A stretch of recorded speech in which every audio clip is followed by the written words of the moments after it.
اعوذ باللہ من الشیطان الرجیم بسم اللہ الرحمن الرحیم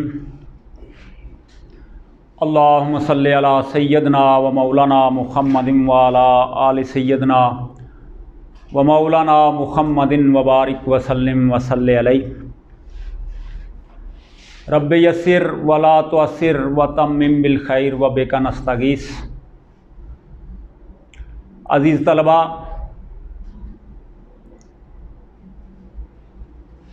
آج کا ہمارا لیکچر نمبر 17 ہے۔ سبجیکٹ ہمارا اردو ہے اور میں محمد شبیر نقیبی ایک دفعہ پھر آپ لوگوں کے سامنے حاضر ہوں۔ آج کے ہمارا جو سبق ہے اس کا عنوان ہے مرزا اسد اللہ خان غالب۔ مرزا اسد اللہ خان غالب، اور اس کے ساتھ مرزا اسد اللہ خان نے جو غزل لکھی ہے اس کے پہلے 2 اشعار، یہ ہمارے آج کے لیکچر کا عنوان ہے۔ اور اس کی سرگرمی ہے مرزا اسد اللہ خان غالب کا انٹروڈکشن پڑھیں گے، ہم تعارف پڑھیں گے، اور اس کے ساتھ ساتھ اشعار کی تفہیم اور اس کے تشریح کا طریقہ کار آپ کو سمجھایا جائے گا۔ تو بیٹا، سب سے پہلے اگر ہم غور کریں اس نام پر، مرزا اسد اللہ خان غالب، مرزا اسد اللہ خان غالب، اسد اللہ کے میننگ کیا ہوتے ہیں؟ اسد کا معنی ہوتا ہے شیر۔ اسد کا معنی کیا ہوتا ہے؟ شیر۔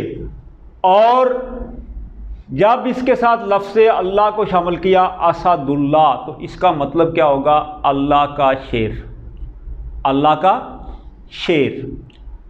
تو میں نے بارہا دفعہ مختلف لیکچرز میں آپ کو بتایا ہے کہ ایسا مرکب کہ جو 2 اسماء پر مشتمل ہو، یعنی جس میں 2 اسم شامل ہوں اور دوسرے ایک اسم کی نسبت جو ہے وہ دوسرے اسم کی طرف کی جائے، تو اس کو کیا کہیں گے؟ مرکب اضافی۔ اس کو کیا کہیں گے؟ مرکب اضافی۔ اگر اس نام پر غور کیا جائے تو گرامر کے حساب میں یہ کون سا مرکب بنے گا؟ مرکب اضافی۔ گویا کہ اسد اللہ یہ جو لفظ ہے، یہ ایک لحاظ سے گرامر کے پوائنٹ سے اگر دیکھا جائے تو یہ کیا بنے گا؟ مرکب اضافی۔ اور اگر دوسری طرف سے دیکھا جائے تو اسد اللہ یہ کیا ہے کہ یہ اسم معرفہ بھی ہے، اسم معرفہ بھی ہے، یعنی کہ پورے نام کو شامل کیا جائے تو آپ اس کو کہہ سکتے ہیں کہ یہ اسم معرفہ ہے، یا آپ یہ بھی کہہ سکتے ہیں کہ یہ لفظ جو ہیں اسد اللہ یہ کیا مرکب اضافی ہے۔ مرکب اضافی کیا ہوتا ہے؟ جس میں ایک اسم کی نسبت دوسرے اسم کی طرف کی جائے اور ان کا اردو میں ترجمہ کرتے وقت کا، کی یا کے آئے۔ جیسے کہ یہ لفظ ہے اسد اللہ، اس کے میننگ ہیں اللہ کا شیر، اللہ کا شیر۔ اس کے بعد اس کے ساتھ ایک لفظ آیا ہے غالب۔ بیٹا غالب، اگر میں آپ سے پوچھوں کہ گرامر میں کیا ہے تو حق بجانب ہوگا، اور اگر آپ کو نہیں پتا تو پھر میں بتا دیتا ہوں کہ یہ غالب جو ہے یہ کیا ہے؟ مرزا اسد اللہ کا کیا ہے؟ تخلص ہے۔ اسد اللہ کا کیا ہے؟ تخلص۔ اب سوال یہ پیدا ہوتا ہے کہ تخلص کیا ہوتا ہے؟ تو تخلص وہ مختصر نام جو شاعر لوگ اپنے شعروں میں ایک شناخت کے لیے، ایک پہچان کے لیے استعمال کرتے ہیں، تو اس کو کیا کہتے ہیں؟ تخلص کہتے ہیں۔ اس کو کیا کہتے ہیں؟ تخلص۔ تخلص وہ مختصر نام جو شاعر لوگ اپنے اشعار میں کیا ہے استعمال کرتے ہیں، اس کو کیا کہتے ہیں؟ تخلص۔ تو مرزا اسد اللہ خان غالب کی وضاحت آپ نے سن لی ہے کہ اسد اللہ مرکب اضافی بھی ہے اور یہ اسم معرفہ بھی ہے، اور غالب کیا ہے؟ تخلص ہے۔ تخلص کے بارے میں بھی آپ نے سمجھ لیا ہے۔ اس کے بعد پلس آگے غزل ہے۔ غزل کے بارے میں بھی میں نے آپ کو بارہا دفعہ یہ سمجھا چکا ہوں کہ غزل کیا ہوتی ہے۔ تو غزل کا جو لغوی معنی ہے جو آپ کی بک پر درج ہے وہ ہے عورتوں سے باتیں کرنا، یہ اس کا لغوی معنی ہے، لیکن حقیقت نہیں، کیونکہ ضروری نہیں ہے کہ ہر غزل جو ہے وہ آپ مجازی طریقے سے ہی بیان کرتے ہیں یا سنتے ہیں، ممکن ہے کہ آپ کی سوچ جو ہے وہ کوئی اور ہو، ایسے بھی ہو سکتا ہے۔ تو یہ غزل کا لفظ جو ہے یہ غزالہ سے نکلا ہے، غزل کا لفظ کس سے نکلا ہے؟ غزالہ سے نکلا ہے، اور غزالہ کا معنی ہوتا ہے ہرن۔ جب شکاری جو ہے وہ شکار کرتا ہے اور اس کی بندوق سے گولی جو ہے وہ نکل جاتی ہے، اور اس وقت غزالہ کے منہ سے ابھی اس کو لگتی نہیں ہے، لیکن اس کو پتہ ہے کہ میں نے مار جانا ہے، اور اس کے لگنے سے پہلے اس کے منہ سے جو آواز نکلتی ہے، اس کی زبان سے جو آواز نکلتی ہے، اس کو کیا کہتے ہیں؟ غزل کہتے ہیں۔ یعنی کہ شاعر بھی جو عاشق ہوتا ہے وہ شعر جو ہے وہ جب کہتا ہے تو اس کا منشا یہ ہوتا ہے کہ اگر مجھے اپنا معشوق نہ ملا، مجھے اپنا محبوب نہ ملا، تو جس طرح غزالہ جو ہے وہ یہ سوچتا ہے کہ کیا ہے کہ میں نے اب مرنا ہی ہے، اور اس کو بھی یہ وہ کہتا ہے کہ اگر مجھے اپنا معشوق نہ ملا، مجھے اس سے کا وصل نہ ہوا، اس سے ملاقات نہ ہوئی، تو اینڈ یہ ہوگا کہ میری بھی موت ہو جائے گی۔ اور وہ آخری الفاظ جو بولتا ہے اور وہ اشعار جو بولتا ہے اس کو کیا کہتے ہیں بیٹا؟ غزل کہتے ہیں۔ یہ پہلے بھی کئی دفعہ سمجھایا ہے، اور آج کا جو یہ تو انٹروڈکشن ہو گیا تھوڑا سا، اس کے بعد ہم نے دیکھنا یہ ہے کہ مرزا اسد اللہ خان غالب جو ہے اس کا انٹروڈکشن کیا ہے، اس کی تعریف کیا ہے، اس کی پیدائش کیسے ہوئی، اور اس نے اپنی ایام زندگی جو ہے وہ کیسے گزارے، اور اس کی شاعری کیسے ہوئی، اور اس کی دوسری کیا ہے کہ تصانیف کون کون سی ہیں، اور وفات کیسے ہوئی۔ تو سب سے پہلے اس کا نام اور ولدیت اور پیدائش پر غور کرتے ہیں۔ اس کا اصل نام جو ہے وہ اسد اللہ خان ہے۔ اصل نام کیا ہے؟ اسد اللہ خان، اور اس کا تخلص کیا ہے؟ غالب۔ اس کا تخلص کیا ہے؟ غالب۔ اور یہ پیدا ہوئے کہاں؟ آگرہ میں۔ آگرہ میں پیدا ہوئے، اور ان کے والد کا نام مرزا عبداللہ بیگ تھا۔ والد کا نام کیا تھا؟ مرزا عبداللہ بیگ۔ اور غالب کی عمر 5 سال کی تھی کہ ان کے والد جو ہے وہ ایک لڑائی میں ان کی ڈیتھ ہو گئی تھی، ایک جنگ تھی، اور اس جنگ میں وہ مارے گئے تھے۔ ابھی غالب کی عمر کتنی تھی؟ 5 سال، یعنی صرف 5 سال کے تھے کہ والد کا سایہ بھی سر سے کیا ہے؟ اٹھ گیا تھا۔ والد کے انتقال کے بعد مرزا کی جو پرورش کی ان کے چچا نصر اللہ بیگ نے کی۔ ان کی پرورش کس نے کی؟ نصر اللہ بیگ نے ان کی پرورش کی، جن کے ساتھ ان کا رشتہ کیا تھا کہ وہ ان کے چچا تھے۔ انگریزی فوج میں ملازم تھے، وہ بھی جلد ہی انتقال کر گئے۔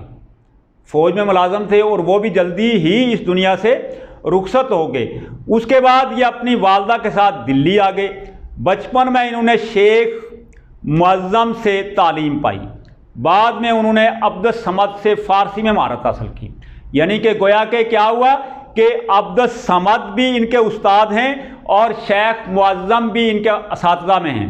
شیخ معظم اور عبد الصمد جو ہیں یہ ان کے اساتذہ کے نام گرامی ہیں۔ اس کے بعد دلی میں 13 برس کی عمر میں ان کی شادی ہوئی۔ بیٹا آپ تو سوچتے ہوں گے کہ ہماری عمر تو 13 سے بھی زیادہ، ہماری شادی ابھی تک نہیں ہوئی، لیکن ایسی بات نہیں ہے، وہ دور ہی ایسا تھا۔ اور اس دور میں کیا ہوا کہ 13 برس کی عمر میں، ابھی ان کی عمر کتنی تھی؟ 13 ایئر، یعنی کہ 13 سال کی عمر، اس وقت ان کی شادی ہوئی۔ کس سے ہوئی؟ نواب الہی بخش کی بیٹی سے ہوئی۔ یعنی کہ گویا کہ نواب الہی بخش جو ہے ان کے سسر کا نام ہے۔ ان کے کیا ہے؟ سسر کا نام ہے۔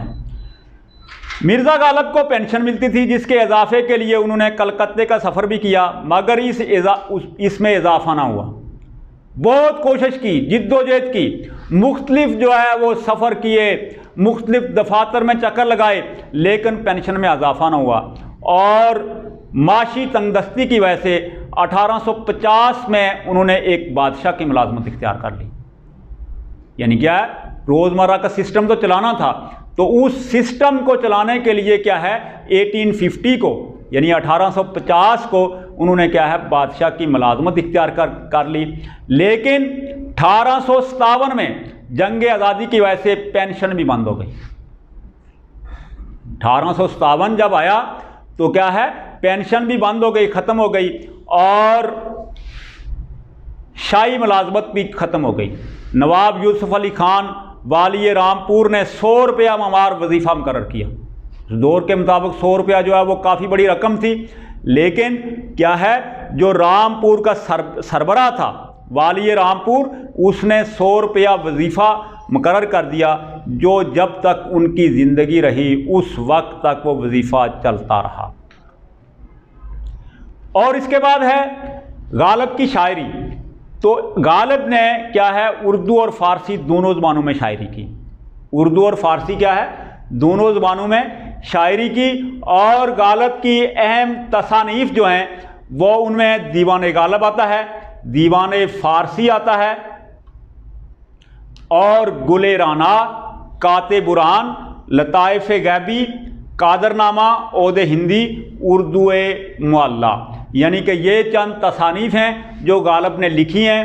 غالب کی لکھے ہوئے دیوان ہیں، کتابیں ہیں، رسائل ہیں، اور ان کے نام جو ہے وہ ادھر درج ہیں. اور اس کے بعد غالب نے کیا ہے کہ یہ بڑی بیماریاں غالب پر لاحق ہو گئی، اور آخر میں کیا ہوا کہ 1849 میں یعنی 1869 اس کو 4 نہ سمجھتے رہنا، یہ 6 ہے. 1869 یعنی کہ 1869 میں غالب اس دار فانی سے رخصت ہو گئی. تو بیٹا یہ غالب کا جو ہے وہ مرزا اسد اللہ غالب کا مختصر سا انٹروڈکشن تھا. یہ آپ کی بک پر بھی لکھا ہوا ہے، وہاں سے بھی آپ نے ریڈ کرنا ہے. اور اس کا امتحانی نقطہ نظر سے اگر دیکھا جائے تو اس میں بہت ساری چیزیں ایسی ہوتی ہیں جو کہ MCQs کی شکل میں آپ کے پیپر میں آتی ہیں. مثال کے طور پر یہ تصانیف جو ہے یہ پوچھا جا سکتا ہے کہ کات برہان کے مصنف کون ہیں، کات برہان کس کی تصنیف ہے. آگے جو ہے وہ مختلف شعراء کے نام لکھے ہوں گے. اسی طرح کوئی لطائف غیبی ہو سکتا ہے، قادر کوئی بھی ہو سکتا ہے. تو اس لحاظ سے آپ نے یہ کرنا ہے، اس کو اچھے طریقے سے ریڈ کرنا ہے. اور ان کی وفات کے بارے میں بھی پوچھا جا سکتا ہے، اور سن پیدائش کے بارے میں بھی پوچھا جا سکتا ہے. شادی یعنی کہ المختصر، یہ مختصر پوائنٹ میں نے لکھے ہوئے ہیں. یہ پوائنٹ کے حساب سے آپ نے سارے پوائنٹ کو اچھے طریقے سے ریڈ کرنا ہے. اس کے بعد ہمارا جو دوسرا آج کا ہمارا سبق ہے وہ پہلے 2 اشعار ہیں غزل کے، اور ان میں سے پہلا شعر ہے دل ناداں تجھے ہوا کیا ہے، آخر اس درد کی دوا کیا ہے. بیٹا شعر کی تشریح سے پہلے میں آپ کو ایک شعر پیش کرتا ہوں، سناتا ہوں کہ عاشق جو ہوتا ہے اس کے لیے ظاہر ہے غزل تو عاشق نہیں لکھنی ہے. تو وہ کہتے ہیں کہ پنجابی میں کہتے ہیں کہ عاشق عاشق ہر کوئی کردہ، عاشق بندہ مر کے. عاشق عاشق ہر کوئی کردہ، عاشق بندہ مر کے، زہر پیالہ کوئی نہیں پیندا، عاشق پیندا بھر کے. سمجھ آئی؟ اس شعر کو اپنے ذہن میں رکھیں اور یہ دیکھیں. سب سے پہلے دل ناداں تجھے ہوا کیا ہے. ناداں کا معنی ہوتا ہے ناسمجھ. ناداں کا معنی کیا ہوتا ہے؟ ناسمجھ. اور اس کا معنی ایک بیوقوف بھی ہوتا ہے. شاعر جو ہے یہاں اپنے آپ کو مخاطب کر کے کہتا ہے کہ دل ناداں تجھے ہوا کیا ہے. اے پاگل دل، اے بیوقوف دل، تجھے کیا ہوا ہے؟ میں تو یہ نہیں کہوں گا، کیونکہ دل جو ہے وہ کیا ہے؟ اللہ کا گھر ہے. ہم اس کو پاگل بھی نہیں کہہ سکتے، ہم اس کو بیوقوف بھی نہیں کہہ سکتے. ٹھیک ہے نہیں؟ کیونکہ قلوب المومنین عرش اللہ تعالیٰ، مومن کا دل اللہ کا عرش ہے. ہم اس کو کیسے کہہ سکتے ہیں کہ وہ بیوقوف ہے؟ لیکن عاشقی کی ایک بات ہے، یہاں اس کو آپ سمجھ لیں کہ اس کی جو سوچ ہے، اس کی جو فہم ہے، اس کے حوالے سے وہ کہتا ہے کہ تیری جو سوچ ہے اور تیری جو سمجھ ہے، تجھے کیا ہوا ہے؟ استفہامیہ جملہ ہے، سوال پوچھا جا رہا ہے۔ شاعر جو ہے وہ اپنے آپ سے ہی پوچھتا ہے کہ تجھے کیا ہوا ہے کہ تو اس 24 گھنٹے اپنے یار کی چادر اوڑھے ہوئے اسی کے گن گاتا رہتا ہے، نہ تجھے کھانے کی تمنا ہے، نہ تجھے اپنے جسم کی تمنا ہے، نہ اپنے لباس کی جو ہے وہ ہے، یعنی کہ کوئی چیز نہیں ہے، کسی کے بارے میں تو نہیں سوچتا۔ اگر تیری سوچ ہے تو وہ صرف اور صرف کیا ہے؟ اپنے یار کے بارے میں ہی سوچتا رہتا ہے، اور تجھے دنیا سے کوئی غرض نہیں۔ تو اے ناسمجھ دل، اے پاگل دل، تجھے کیا ہوا ہے؟ کیا یہ جو کچھ تو کر رہا ہے، یہ جو تیرا درد ہے، یہ جو کچھ تیرے اندر غبار چل رہا ہے، کیا اس کی کوئی میڈیسن بھی ہے؟ اس کی کوئی دوا بھی ہے؟ اس درد کی، اس تکلیف کی کیا ہے؟ کوئی دوا بھی ہے، کوئی علاج بھی ہے؟ کسی حکیم کے پاس، کسی طبیب کے ساتھ پاس اگر اس کا علاج ہے تو تجھے جو ہے اس طبیب کے پاس لے جاتے ہیں۔ لیکن آگے شاعر کیا کہتا ہے؟ کہتا ہے حکیماں طبیباں دے وس دی یہ گل نہیں، حکیماں طبیباں دے وس دی یہ گل نہیں، میری اس مرض دا اور کوئی بھی حل نہیں، آ مینڈا ڈولا بیٹھا کراں بیٹھی زاری۔ تو بات یہ ہے کہ وہ اپنے مشوق کے بارے میں کہتا ہے، اپنے محبوب کے بارے میں کہتا ہے کہ میرا جو علاج صرف اور صرف میرے محبوب کے پاس ہی ہے، کسی حکیم کے پاس نہیں ہے، کسی طبیب کے پاس نہیں ہے۔ اگر مجھے اپنے محبوب کا وصل ہو جائے، وہ مجھے مل جائے، تو یہی کیا ہے؟ اس درد کی دوا ہے، اس کے علاوہ اور کوئی چارہ کار نہیں۔ دوسرے شعر میں ہم ہیں مشتاق اور وہ بیزار، یا الہی یہ ماجرا کیا ہے؟ ہم، لفظ ہم، یہ کیا ہے؟ اس میں ضمیر ہے، یہ کیا ہے؟ اس میں ضمیر ہے۔ ہم، وہ، انہیں، اس، تجھے، آپ، میں، یہ ساری کیا ہیں؟ یہ اسمائے ضمائر ہیں، یہ ساری ضمیریں ہیں، اور جن کو آپ انگلش زبان میں پروناؤن کہتے ہیں، جو ناؤن کی جگہ پہ استعمال ہوتے ہیں۔ اسی طرح بھی جو نام کی جگہ پہ اردو زبان میں جو لفظ استعمال ہوتے ہیں ان کو کیا کہتے ہیں؟ اس میں ضمیر کہتے ہیں۔ ان میں سے ایک ہم ہے۔ ہم ہیں مشتاق۔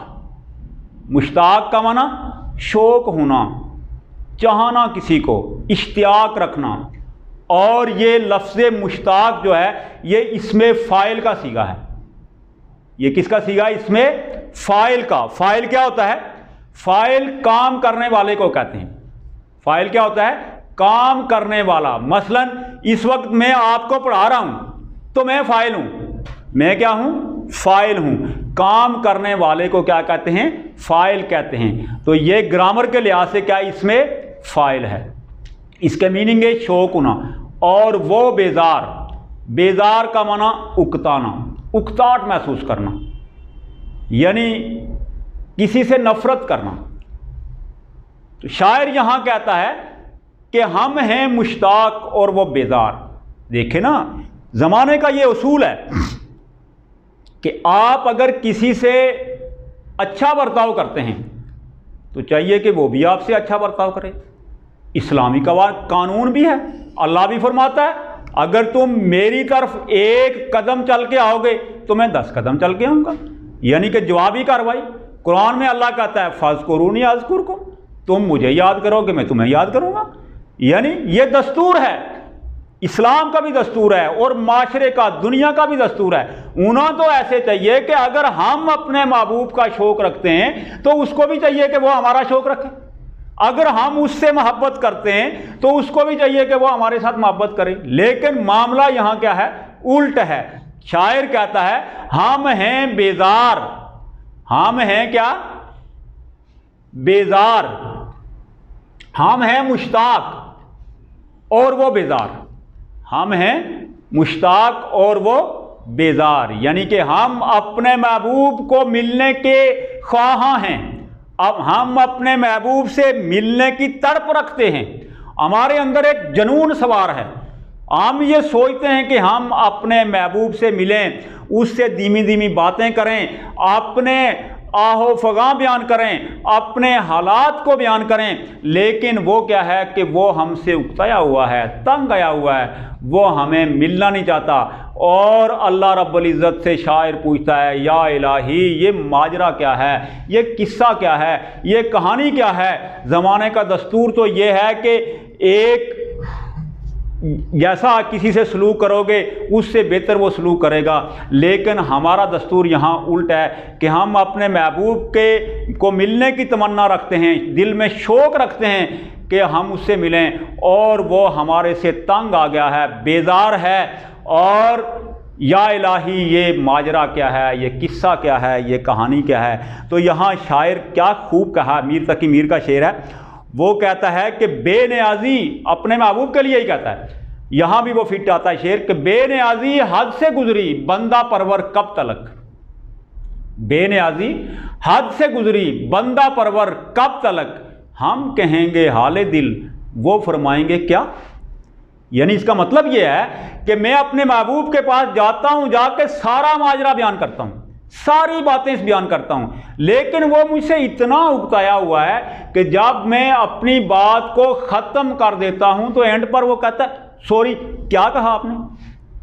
یعنی کہ بے نیازی حد سے گزری بندہ پرور کب تلک، ہم کہیں گے حال دل، یعنی میں پورے اپنے دل کا قصہ، پورے اپنے حالات بیان کروں گا، اور وہ آگے سے کیا کرتا ہوں، اور وہ آگے سے کیا کہتا ہے کہ کیا کہا۔ تو یہ بات ہے۔ تو بچوں یہ شعر، پہلے دو شعر کی ہم نے تفہیم تھوڑی سی پڑھی ہے، اور یہ آپ نے اپنے ذہن نشین کرنی ہے، اس کے مطابق آپ نے تشریح کرنی ہے، اور اس تشریح میں آپ نے اشعار کا حوالہ جو ہے وہ لازمی دینا ہے، اور انشاءاللہ العزیز کیونکہ ہر شعر کا امتحانی پوائنٹ سے اگر دیکھا جائے تو 2 نمبر ہوتے ہیں، ان 2 نمبر کو لینا کافی مشکل بھی ہے، اور اتنا مشکل بھی نہیں ہے، اگر آپ کوشش کریں گے ایک ایک نمبر پر فائٹ کرنی پڑتی ہے۔ تو انشاءاللہ زندگی رہی تو پھر ملیں گے، اور اللہ حافظ، آئندہ ملاقات تک کے لیے اللہ حافظ۔